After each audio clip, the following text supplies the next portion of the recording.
E hoje a gente vai conversar sobre um tema muito importante e que faz parte de todo início de jornada do investidor.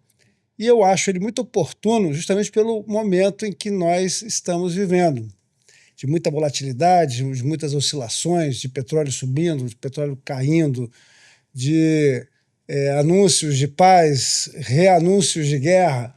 Então, hoje, dia 26 de março de 2026, a meio dessa conturbação toda, a gente vai conversar sobre um assunto muito interessante, que é justamente o seu perfil do investidor. Então, eu pergunto, você já fez um questionário de perfil do investidor? Normalmente, né, as corretoras, os bancos, para aqueles que têm investimentos, eles, por lei, são obrigados a traçar esse perfil do investidor. E esse perfil não tem só a ver com o arrojo natural daquela pessoa, mas também com o momento em que ela vive, com a necessidade que ela tem de capital. Basicamente, a gente tem duas grandes divisões nos investimentos. São os investimentos de renda fixa e o de renda variável. E é claro que dentro dessas grandes macro classificações, nós temos os diversos subprodutos, né, dentro dessas duas grandes classificações. Então, nós temos, por exemplo, na renda fixa, títulos públicos, nós temos títulos privados de origem bancária, não bancária, né, creditícia, debêntures de empresas listadas em bolsa. Então, a gente tem toda uma sorte, né, toda uma pluralidade de títulos dentro de cada uma dessas categorias.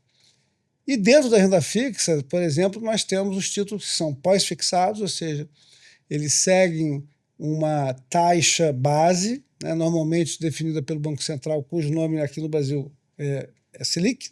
Na verdade, lá no Brasil, porque eu gravo esse vídeo hoje na Argentina, na terra aqui do Milei, onde eu vim com a minha família passar uns dias.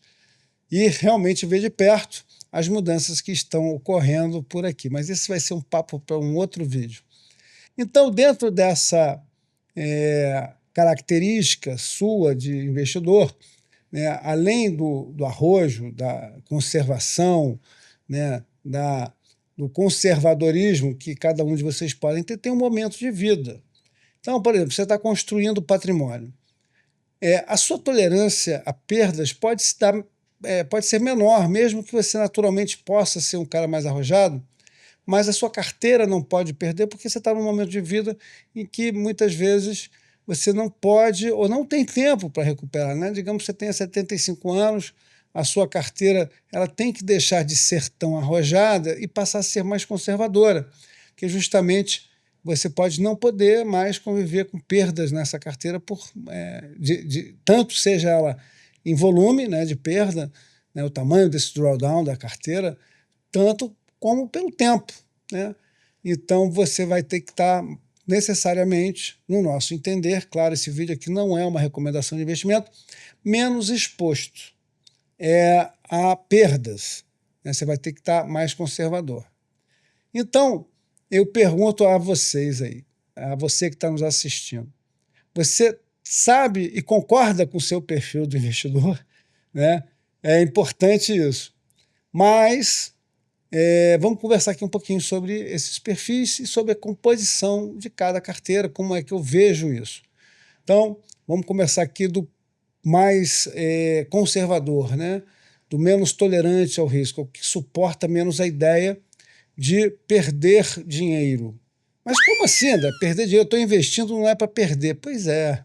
Né? Até renda fixa a gente perde dinheiro, como é o momento aqui da nossa carteira. Alguns ativos nossos expostos a uma duration, né? A gente fez aqui alguns vídeos sobre marcação a mercado. Se você não os assistiu, vou pedir para deixar aqui na descrição o link para esses vídeos. Mas a marcação a mercado tem muito a ver com a duration, né? Com o tempo de período, até quantos anos faltam para aquele título amadurecer, quando ele tem um componente pré-fixado. E esse componente pré-fixado justamente faz com que o preço do título oscile diariamente, porque você contrata uma curva, mas o que você obtém Se for vender antes, né, do vencimento, você obtém, com o componente pré-fixado, uma reprecificação diária em função da taxa que está sendo praticada naquele dia em específico. Então, voltando aqui para o nosso tema do vídeo, que é justamente do perfil de risco, né? Então, você mais conservador, necessariamente, vai ter que ter na sua carteira ativos de renda fixa mais previsíveis e que possam lhe dar mais conforto. Então, dependendo do investidor, você vai ter que ter 50% de títulos pós-fixados, que varia um pouco, que entrega uma rentabilidade esperada, e, claro, colocar esses ativos com inteligência tributária. Se você tiver previsão de aplicação em 3 meses, 6 meses, 1 ano, menos de 2 anos, talvez seja interessante considerar um dos ETFs que nós já conversamos aqui de renda fixa, seja ele o LFTB11, seja a UPO11, né, que é lá da UVP, do nosso querido Raul Sena, ou outros que têm sido lançados por aí até com crédito privado, mas aí já entendendo que você tem um risco maior, claro que diluído, em função da cesta que compõe aquele ETF de títulos privados, de dívida, né? Mas sabendo que não é mais o risco soberano que os títulos públicos oferecem, né? O menor risco, em tese, de investimento em um país são naqueles títulos que são emitidos pelo próprio país, porque considera-se que a capacidade de pagamento de um país é praticamente infinita. Isso tem sido verdade, ou quase verdade, ao longo da história, com alguns momentos de default de alguns países, aí, o próprio Brasil, né, na moratória, México, lá nos anos 80, Argentina, em diversos momentos, mas isso acaba comprometendo o nome, né, o crédito na praça desse país por muitos e muitos anos. Então, nunca é bom um país entrar em moratória, entrar em default de pagamentos. Então, voltando aqui para o nosso vídeo, você ter títulos de renda fixa em maior peso tem a ver com um perfil mais conservador.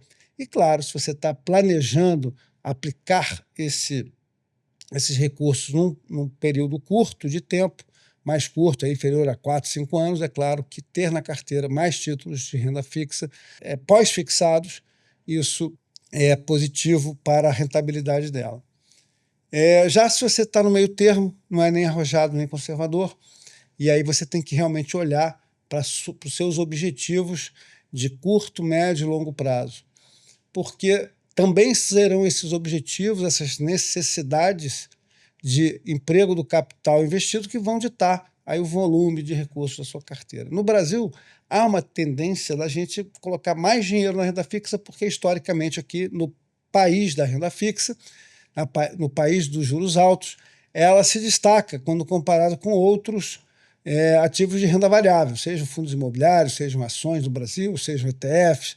Né? A renda fixa no Brasil é difícil de ser batida. E entendendo isso, né, entendendo os momentos, os ciclos de economia, né, os grandes ciclos do mercado, você vai poder montar suas posições de acordo com a sua necessidade de emprego. Agora, já se você é mais arrojado e tem aí um tempo, né, para ver a sua carteira oscilar para menos e para mais, sem que isso cause desespero, e aí eu digo que o melhor termômetro é: a sua carteira está perdendo 10% do seu valor, 20% do seu valor, 30% do valor do patrimônio. Como você reage a isso? Você estanca seus investimentos e passa a botar dinheiro somente na renda fixa pós-fixada? Você vende tudo apavorado, né, com a possibilidade de mais perda e migra para o pós-fixado, ou você compra mais? Responda aí para mim. Estanco, compro ou vendo? Coloca essas palavrinhas, uma dessas três aí nos comentários, que a gente vai saber qual é o seu perfil. Porque quem estanca, né, para de investir, mas não vende, ele talvez tenha um caminho mais moderado. Aquele que vê a carteira perder 10% e se preocupa logo em se livrar desses ativos que estão causando essa perda, ele normalmente é do perfil mais conservador e está investindo no lugar errado. Né? Porque se ele tem uma exposição que causa esse tipo de preocupação no momento de queda, ele está desbalanceado. Você tem que saber suportar essas quedas. que não são perdas, porque as perdas só se confirmam quando a gente, né, se desfaz desse ativo. Tá? E se você consegue entender que esses momentos de desespero podem ser bons momentos de compra, né? Como eu costumo dizer, bons momentos, né? Bons ativos a preços de liquidação, eles se tornam realmente irresistíveis. Mas tem que ter um pouco de sangue frio para entender que isso pode durar por muitos meses, anos e, eventualmente, até décadas. Se a gente olhar determinados períodos da história dos investimentos de renda variável, às vezes são 10, 12, 15 anos para que esses ativos ressuscitem. Então, pessoal, você que está aqui nos acompanhando, está gostando da nossa conversa, desse vídeo extremamente informal, sem roteiro, sem muita burocracia, inscreva-se no canal, porque aqui a gente tem todo tipo de vídeo. Tem os sem roteiro como esse, tem os que tem uma apresentação mais bacaninha, tem os outros que são mais roteirizados, que são mais focados em aula. Tem de tudo um pouco nesse canal. E aí a sua companhia vai ser muito importante para a gente. Por isso se inscreva, né? Não deixe de bater no sininho, deixe aqui o seu comentário, o seu like, para fazer com que o YouTube entenda da relevância desse vídeo. Muito obrigado pela companhia e não deixe de nos acompanhar nos próximos vídeos. Até lá!